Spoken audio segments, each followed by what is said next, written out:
ফাতিমা জান্নাত লিখেছেন, মুসিবতের একটা দোয়া আছে, দোয়াটি হলো আল্লাহুম্মা জুরনি ফি মুসিবাতি ওয়াখলুফনি খায়রাম মিনহা। আপনার ওয়াজে শুনেছি জুরনি, কিন্তু মাঝে মাঝে কিছু ভিডিওতে দেখি আজিরনি লেখা থাকে। এখন আমার প্রশ্ন হলো এখানে জুরনি হবে নাকি আজরনি হবে? দেখুন, আল্লাহুম্মা জুরনি জীবনের উপর পেশ, এভাবেই মূলত এই দোয়াটি রয়েছে। তবে আজরিনী পড়লেও সেটার অর্থ ফিট হয় এবং সেটা বিশুদ্ধ। আল্লাহুম্মা জুরনি এটাই আপনার অধিকতর অর্থবহ। গালিব আহমেদ লস্কর লিখেছেন, আমাদের মা বোনেরা বেশিরভাগই বসে বসে নামাজ আদায় করেন, তাদের কি নামাজ হবে?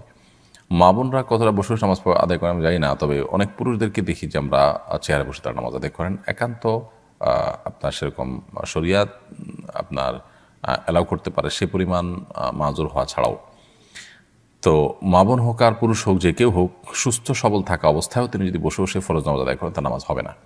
আর যদি নফল নামাজ পড়েন বসে বসে তাহলে নামাজ হয়ে যাবে, সওয়াব কম হবে। আর যদি অসুস্থতার কারণে বসে পড়েন তাহলে সেক্ষেত্রে সওয়াবও কম হবে না, নামাজও হয়ে যাবে ইনশাআল্লাহ তাআলা।